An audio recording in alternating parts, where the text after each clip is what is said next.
Il l'a dit, il l'a fait, monsieur Ilia Topuria a dit qu'il allait être le premier homme à mettre KO Max Holloway. Bien c'est fait. And still, première défense de ceinture pour Ilia Topuria qui est véritablement en train de devenir une des nouvelles, sinon la nouvelle superstar de l'UFC. Tous les journalistes espagnols, tous les espagnols, même vivants tout simplement, ne font que demander à Dana White quand est-ce qu'il y aura un UFC en Espagne. Ça doit arriver, ça va selon toute vraisemblance arriver. On va voir la suite pour Ilia Topuria. Quel champion, c'est parti. Mais générique. Ah vas-y. En plus c'était vraiment marrant parce que dans les conférences de presse, je sais pas ce qu'il faisait, alors peut-être qu'il n'écoutait pas, mais c'est... Ou alors c'est une stratégie au contraire volontaire, mais il y a vraiment eu 3-4 fois où il... Et au fait, Dana White, alors Santiago Bernabéu, alors je sais pas si c'est une stratégie d'attrition pour essayer de le faire devenir fou, mais... Ah oui, mais ils l'ont fait, en tout cas. je pense qu'il y a un petit plan du côté des Espagnols. Générique. Le monde sera anéanti si vous restez ensemble. Mais j'ai besoin de lui. Eddie, on est ensemble jusqu'à la fin. Bah Ilia Topuria, il nous a brisé le cœur. Il nous a brisé le cœur, mais de quelle manière? De quelle manière? C'est difficile de rentrer dans l'histoire par une porte plus majestueuse. Hein. Parce que quand tu tapes dans la même année calendaire, et d'ailleurs la même année tout court, parce que 2024, quand tu tapes Volkanovski et Max Holloway, c'est ce que disaient les commentateurs, tu vois, mais comment veux-tu commencer un règne UFC de manière plus terrifiante, éclatante, magnifique, tout ce qu'on veut? C'est impossible. Et d'ailleurs, j'entendais même ce matin des podcasteurs dire, bah, en réalité, aussi fou que ce soit, il vient de subtiliser le titre de combattant de l'année à Alex Pereira, alors qu'Alex a fait 3 défenses de... C'est ça, c'est ce que j'allais te poser comme question pour toi. Alors, c'est qui le combattant de l'année entre Alex et Ilia? Pour moi, c'est Ilia tout simplement parce que contre qui il l'a fait. Et ce qui est incroyable, tu vois, parce que même si ça reste ultra impressionnant, et surtout la manière dont il l'a fait avec des short notices dans tous les sens, alors qu'il arrive à moitié sur un brancard, mais il s'en fout, il y va quand même dans son dernier combat et tout ça. Il a tapé donc Prochaska, Jamal Hill et Khalil Rountree. Canonnier, je suis là. Rountree et Khalil Rountree. C'est impressionnant, et c'est impressionnant surtout quand on connaît les conditions dans lesquelles c'est arrivé. C'est pas aussi impressionnant que de taper Alexander Volkanovski et Max Holloway, surtout quand, dans leurs catégories respectives, alors au-delà du fait qu'ils n'avaient jamais été mis KO dans leurs catégories respectives, mais il a tapé Volkanovski. Alors oui, certes, Volkanovski redescendait d'un truc qui s'était pas passé velours contre Islam Makhachev, mais enfin, dans la catégorie featherweight, il était intouchable depuis des années, mais intouchable au point où il n'avait donc pas perdu et au point où il avait tapé José Aldo, Max Holloway 3 fois, tout le monde. Donc faire ça contre ce Volkanovski et faire ça contre ce Max Holloway là, qui sortait de, bah on va pas, voilà, hein, du chaos de peut-être voilà, un des chaos de la décennie en tout cas dans la MMA, je vois pas comment tu peux faire plus impressionnant que ça. Je vois pas comment. Donc impressionnant, oui, de la part de Alex Pereira, mais pour moi, il n'y a pas trop de doute. T'en penses quoi, toi? Non, je suis partagé, mais je te rejoins. Puis Ah ouais? et puis j'ajouterais aussi le côté, au-delà de faire ce qu'il a fait à Volkanovski et Holloway, à chaque fois c'était 2 combats où il y avait vraiment un suspense quant à l'enjeu. Pereira était nettement favori à chacun de ses combats. Là, fallait quand même se les farcir. Donc c'est pour ça, ouais, non, je vais mettre aussi, je pense, Ilia Topuria. Et donc là, ouais. La suite, selon toute vraisemblance, Dana White l'a dit en conférence de presse, on peut pas dire non à Alexander Volkanovski, donc il y aura la revanche. Soit ça se fait à Sydney, soit ça se fait en Espagne.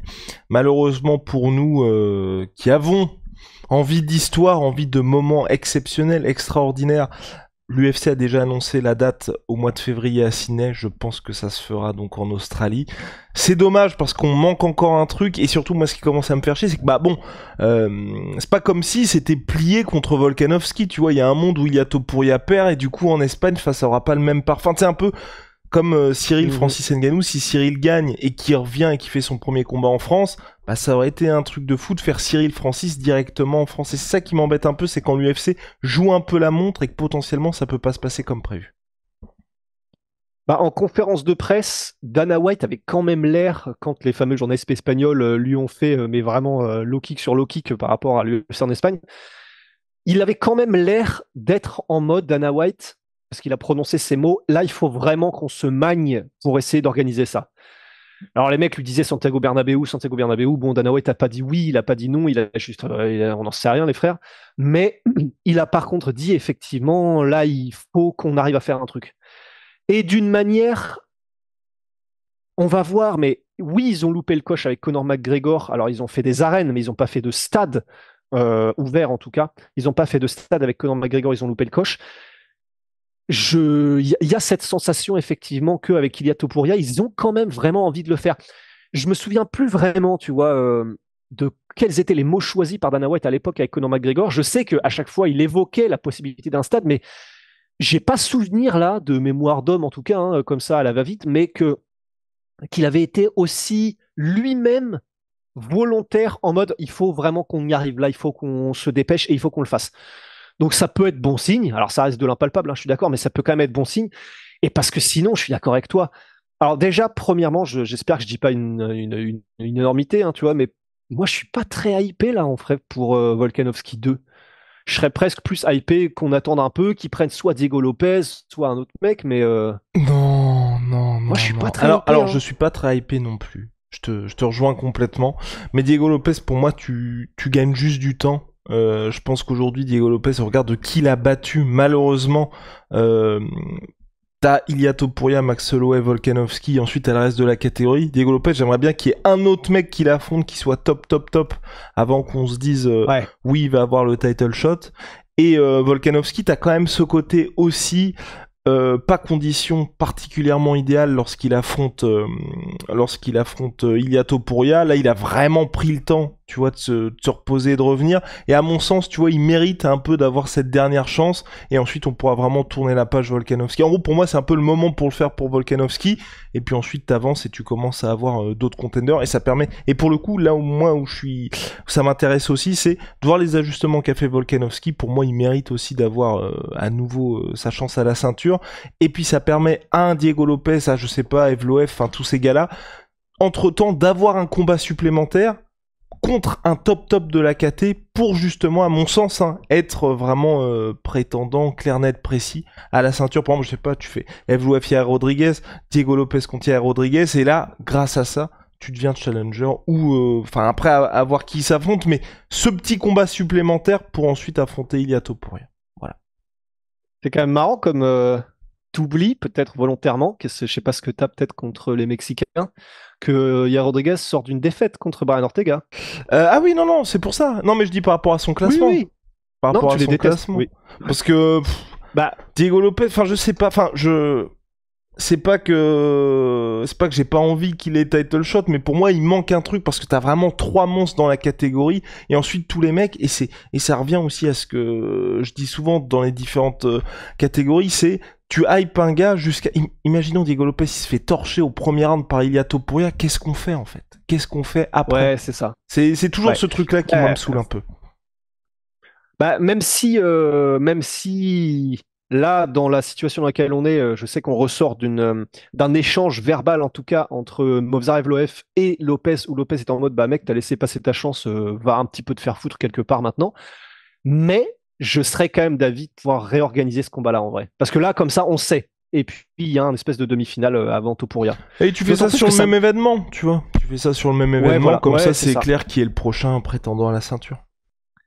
C'est ça. Parce que même en termes de hype, enfin, il faudra le faire de toute façon à un moment donné. On peut pas faire que des combats contre des légendes pendant ton run pour le titre, mais c'est passer de Volkanovski, il écrit l'histoire, Holloway, il écrit l'histoire, Evloev ou Lopez, oui, mais c'est quand même pas la même hype.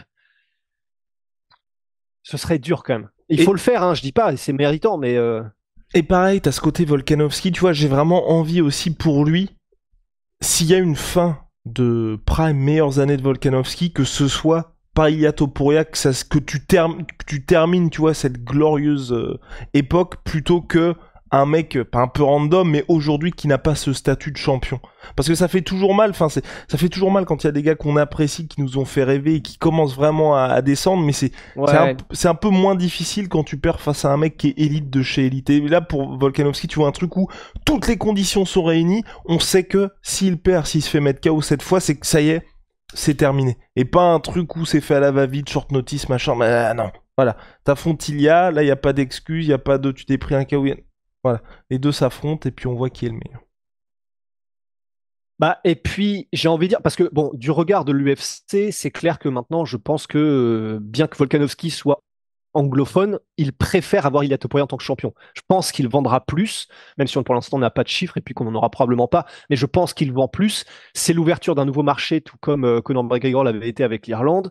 Bon, il préfère avoir Ilia Topuria qui est sur le trône.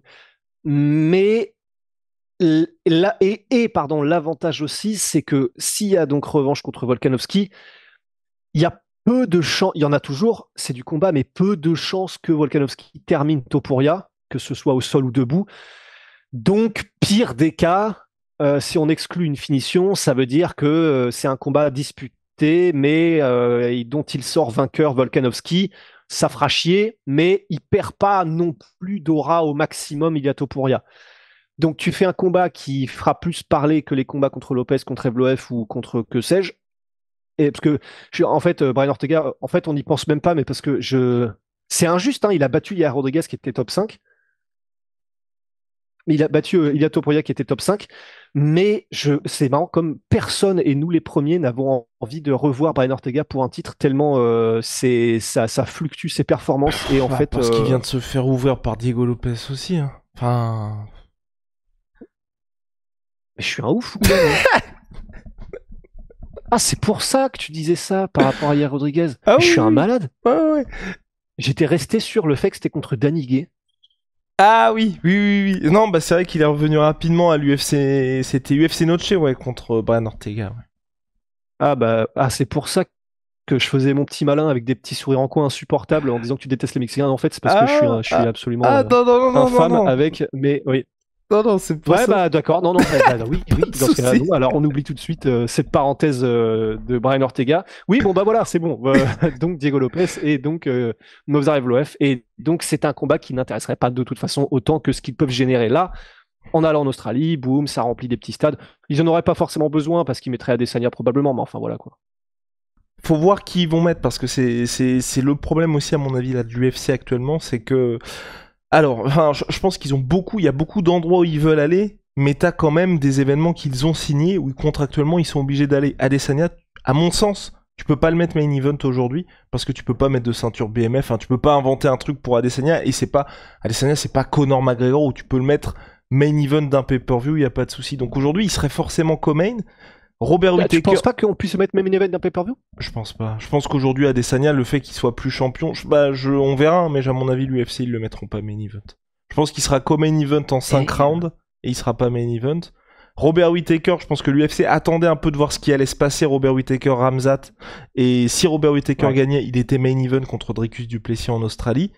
Il a perdu, donc pareil, ça t'enlève cette cartouche-là, et aujourd'hui, le mec clair qui te reste, c'est donc Alexander Volkanovski. Ouais, bah oui, effectivement. Et c'est ce qui est un Sinon, c'est Topuria contre Jack Della Maddalena. Ouais. Pourquoi pas ? Non, parce que t'as ça aussi. T'as visiblement ce qui est ciblé, mais j'ai vu quelques sources, mais qui étaient pas forcément des gros trucs. C'est Jack Della Maddalena contre Kamaru Usman, mais ça pareil, c'est pas encore main event. Oui. Ça peut servir de co-main ou de co-main pour la carte australienne, mais ça ne sera pas le main event. Et ce qui se discutait aussi, c'était potentiellement de faire Dricus contre Sean Strickland en Australie. À voir aussi, je ne sais pas. Mais bref, c'est tout ça pour dire, moi, c'est aujourd'hui, ce qui est le plus clair, et selon toute vraisemblance, Dana White a dit ce qui allait se faire, c'est Volkanovski Topuria. Choix numéro 1 pour ma part, c'est de faire ça en Espagne. Et pire des cas, tu fais ça en Australie, mais juste après, et surtout si ça se passe bien pour Topuria, tu fais le combat en Australie pour lui. Et puis on avance, hein, mais là on est dans une situation où le mec est dans son prime. J'ai du mal à voir un gars actuellement dans la catégorie featherweight réussir à s'imposer face à lui. Même un Volkanovski dans les meilleures conditions, je n'arrive pas à voir Topuria perdre contre eux. Voilà, tant qu'il a son menton, de toute façon, qu'est-ce qui pourra lui résister? Pas grand-chose. Bah, c'est clair. Et c'est ça qui est bien, hein. C'est vraiment un problème de riche qu'on a parce qu'on arrive dans un moment de la carrière d'un gars comme Topuria où, à la manière de Conor McGregor, juste après qu'il avait tapé Eddie Alvarez, c'est vraiment le meilleur moment possible d'une carrière pour nous les fans, tu vois. Le moment où le mec est au pic de sa confiance, il est en plus invaincu, personne ne lui résiste et à chaque fois qu'il apparaît, il écrit l'histoire d'une nouvelle manière encore plus folle que la précédente. Là, voilà, c'est le moment de la carrière de Topuria où il faut qu'on en prenne plein les yeux et qu'on s'imbibe de ce qui se passe parce que voilà, ça peut encore peut-être monter un peu, mais ça pourra difficilement montrer plus haut en termes de perception qu'on a de ce mec roule sur tout le monde qu'après ce qu'il vient de faire là. Pour moi, tu peux pas faire plus. Pour moi, il nous reste 2 combats en featherweight. T'as le combat contre Volkanovski, ensuite le combat contre challenger qui sera soit le vainqueur d'Evloev contre Lopez, enfin un de ces 2 gars-là, et ensuite malheureusement, à mon sens, la catégorie déjà entre les mecs qu'il a déjà battus et le fait que c'est des combattants qui sont certes de grands talents, mais ils finissent toujours par perdre. On parlait des Ortega, des Rodriguez, c'est très compliqué pour eux soit de progresser, soit d'avoir des grosses séries de victoires, donc on sera dans une situation où il sera un peu coincé, et en plus, c'est ça qui est bien avec Topuria, c'est que le mec place vraiment ses pions depuis très très très longtemps, et là, il est déjà en train de dire je vais être le premier à soumettre Islam Makhachev. Donc à partir du moment où il aura fait, ça fera déjà 3 défenses de ceinture pour lui si tout se passe bien, et que si Islam est toujours champion, je pense que l'UFC ils pourront pas lui refuser ça parce que ce sera une situation où Topuria sera, enfin si tout se passe bien, qu'il enchaîne Volkanovski, puis le prochain contender qui termine tout le monde, le mec et qu'il a combattu en Espagne, là le gars est une superstar absolue. L'UFC ils vont se dire bon. Soit on le fait monter contre Islam Makhachev, soit on lui fait affronter un nobody. Bon, enfin un nobody, toute proportion gardée évidemment.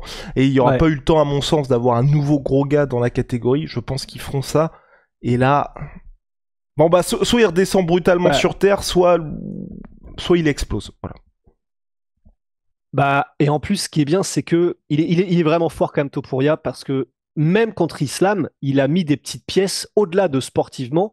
Il a mis, parce qu'il a déjà monté en lightweight, il a déjà mis le KO des lightweight, etc. Il a déjà mis des petites pièces aussi en commençant à se prendre la tête avec le clan Nurmagomedov, en mode non mais les street fight, vous allez faire quoi en fait? Il a commencé à dire à Islam Makhachev qu'il le prenait. Il a même pas encore enclenché cette petite carte piège, mais ça tardera pas si jamais il commence à y avoir de la traction pour ce combat de mec. T'as galéré de ouf le premier combat contre Volkanovski, parce que le deuxième il arrive en short notice. T'as galéré de ouf. Attends, c'est le premier ou le deuxième où il arrive en short notice Volkanovski, c'était le deuxième quand il l'a mis KO. Ah, c'était le deuxième. Donc, le premier, bon, t'as galéré de ouf. Et pour le coup, c'était kiff bourrico quand même à la fin du 5e round sur qui emporte le combat et qui emporte le 5e round. T'as vu ce que j'ai fait à Volkanovski? Comment est-ce que tu crois que ça va se passer? Il va la jouer comme ça, c'est sûr, tu vois. Il va la jouer en... le grappling, oui, le grappling, t'as réussi à rien faire contre Volkanovski, tu penses que contre moi, ça va se passer comment?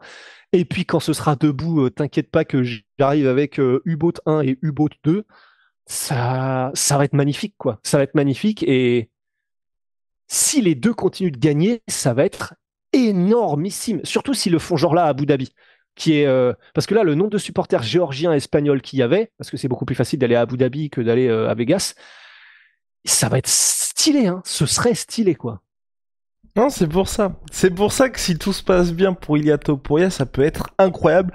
Faut évidemment que tout se passe bien, mais là, j'ai l'impression, avec ce qu'on a vu, qu'on a 2-3 ans où le gars peut rouler sur la catégorie et vraiment écrire l'histoire du sport. Ouais. D'autant plus qu'on a eu donc Conor McGregor contre Khabib Nurmagomedov. Là, je parlais un peu à des supporters géorgiens qui étaient en dehors de l'arène hier, l'Etihad Arena, et en gros, ils étaient tous en mode, ils commençaient déjà un peu parler de l'islam, et ils étaient tous en mode, en plus, si jamais ça part en couille, nous aussi en Géorgie, les street fight, on connaît et il n'y a pas de problème. Donc, c'est pas forcément bon signe dans le sens ça va mal se passer, parce que ça peut mal se passer, mais il peut y avoir un espèce de vrai numéro 2 de Khabib Conor, mais nouvelle génération, quoi. Que ce soit dans le combat et en dehors. Vivement, monsieur, vivement. Bon, allez. Ouais.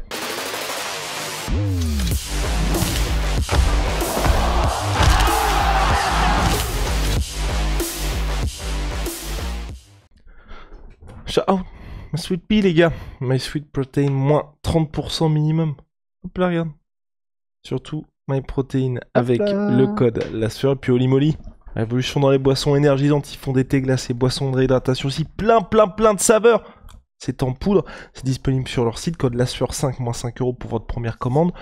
Code la sueur 10 si vous avez déjà commandé chez eux. Oh, moins 10%. Non, rien. T'inquiète. Ah, ouais. Vas-y, dis-moi. Et juste, voilà, puisqu'on est à la fin du podcast, petit big up à un gars que j'ai croisé à 3h du mat en revenant hier de l'arène, Camille.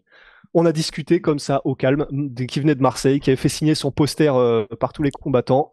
Voilà, juste un petit big up parce que c'était trop cool de se croiser au milieu de nulle part. Il y avait personne dans l'allée dans laquelle on était. Et à part un gars qu'on a croisé qui était bourré et avec lequel on a parlé quelques minutes. Et voilà, juste big up à Camille, quoi. Big up à Camille. Allez, au revoir.